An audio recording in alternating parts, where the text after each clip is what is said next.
Hi, Abby. It's good to see you. Hey, likewise. Thanks for having me. Of course. Do you care to introduce yourself with our audience tuning in? Sure, absolutely. My name is Abby Ross, and I am based in Jijop on Ho Chunk land in Madison. And I have been volunteer in different capacities with the Sierra Club for quite some time. Introduced to this work thanks to Cassie and Elizabeth in particular, and a lot of folks at the Sierra Club.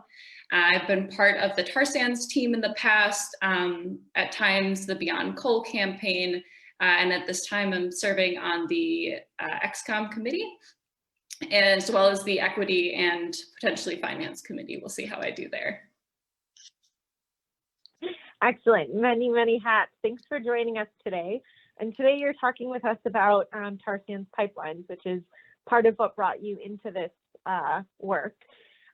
So can you tell us what tar sands are and why Sierra Club is concerned about them? Yeah, so tar sands is a fossil fuel. It's a really dirty fossil fuel that is essentially crude oil mixed with all of these dirty sediments, clay, water, sand that gives us this really thick peanut butter-like consistency. It is mined closest to us, at least in Alberta, Canada, through this really disruptive open pit mining process that in the industry swipes what's called the overburden, the beautiful boreal forest, the lands, the soil, the agriculture, the greenery off the surface in order to excavate and mine out that really thick tar sands oil. And of course, that's really disruptive to the ecosystem, the wildlife, and the peoples of that area. And tar sands oil, because it's that really nasty consistency, in order to make it into a kind of usable petroleum product, goes through a really energy intensive refining process. I believe 22% more intensive, emits 22% more carbon dioxide than even crude oil to make that usable. So it's a really, really dirty fossil fuel. Obviously, Sierra Club is working on this issue because it touches really all of the issues and campaign areas that you're focused on. It affects the lands, it deeply affects waters. It's a environmental justice issue, who's being affected, where these pipeline routes go through. It's a fossil fuel. We're trying to move beyond dirty fossil fuels and into renewable energy. So it's really this encompassing issue, and has a lot of access points for everyone to engage in this fight, and I guess the multiple fights across the region. Yeah, thanks for that overview. And speaking of fights throughout the region, can you talk to us briefly about the different pipeline fights that are happening here in Wisconsin? Yeah. So one of the main lines in Wisconsin is line 61 in that corridor. And I believe that pumps 1.2 million barrels a day, which makes it the second largest tar sands pipeline in the world. So right there, that's a fight, although that is in the ground, that persists, and a possible expansion and twinning in that corridor of an additional pipeline to increase more oil through that. So the conversation's always evolving, but that information was put out there about twinning that line, possibly more tar sands coming, but it's something we all want to keep an eye on, as it travels through the heart of Wisconsin from Superior down to Flanagan, Illinois, and crossing a lot of waterways, private property, right on the edge of indigenous lands and so on. So it is right there in the center of the state. Currently, there's an expansion process for a new line, line 3, that comes from Minnesota, and that connects again up in Superior, Wisconsin. This new pipeline is bigger, not better, bringing more oil across our way into Wisconsin as well. So that's something a lot of folks are gathering, frontline communities, a lot of resistance efforts up in northern Wisconsin, watching to see what happens as that increase of oil on the Minnesota side of things is expanding, which means there will be repercussions here in Wisconsin. So definitely something to keep an eye on. Also up in that region, line 5, moving across kind of the top of Wisconsin through the Straits of Mackinac, is another line that is a really, really old line here in this area. I believe it was built in the 50s, and is really at risk of spillage or leaks. and I think has a pretty incredible history of how many spills have happened so far. And that currently goes through the Bad River Reservation. It hits our Great Lakes, and it puts, again, lots of waterways at risk up there. So that is an ongoing fight to fully decommission that line.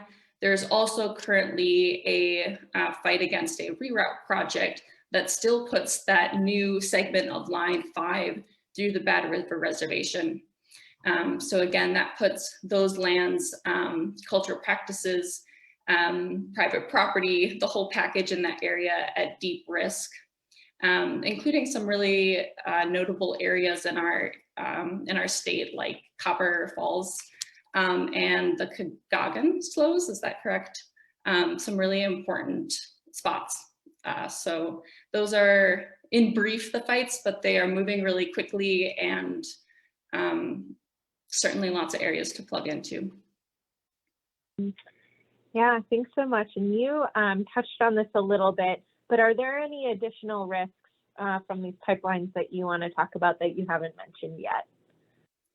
Sure, it's really hard when talking about risks of pipeline not to just say everything's at risk, which is somewhat inflated, but also not an exaggeration in all of the areas that it touches. I think, again, Sierra Club is really concerned with the full process, knowing that the acquiring land is an issue. The infrastructure, just putting the lines in the ground, is really disruptive and an issue. Obviously, the flow of oil is an issue and all of the risks associated with it. But to speak to spills itself, which is possibly the greatest of risks, in certain ways are something folks are really concerned about, as it feels like an inevitability when it comes to putting pipelines in the ground. Tar sands is unique in that it is really, really difficult to clean up because it's that heavy peanut buttery-like consistency. If it spills in our water, it sinks. Unlike kind of standard crude oil that might be able to, you could accumulate it and capture it at the top. The process is really long and intensive to try to pull that oil out from waterways. Additionally, in order to pump that oil through lines to begin with, there are chemicals added to the tar sands that are essentially like paint thinners. And when there is a spill, it is possible for those chemicals to vaporize and to go into our air. So it's a air quality issue as well. So there are some extra risks on top of kind of what we already associate with risks for oil spills specific to tar sands. And again, here in Wisconsin, can't emphasize enough the hundreds and hundreds of waterways, including our Great Lakes, that these lines cross, and the damage that really can't be quantified should there be a spill in any of those areas. Yeah, these lines present really, really serious risks. What can we do to stop these? And what's some of the work of the tar sands team to do that? Again, there are so many ways to plug into this work, no matter your passion.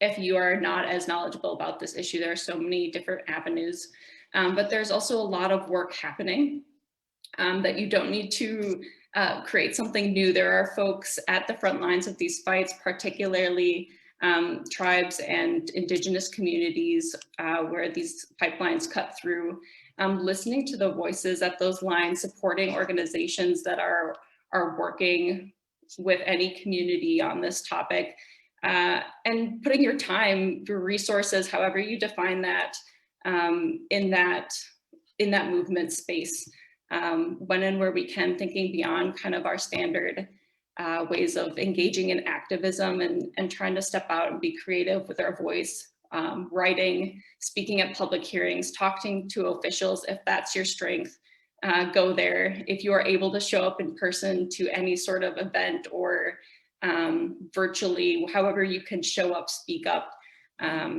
Again, we had a trivia question earlier about just how much oil comes through Wisconsin, and educating on tar sands and just getting information out there is certainly a starting point, and where you're able to, getting resources to this fight, because money does matter, and that will influence this fight. Time and resource does matter. It influences this fight, and it's happening right now. So any way you can engage, and certainly Sierra Club is a starting point if you are wondering how to do so. Great. Thanks so much, Abby. And thank you for joining us today and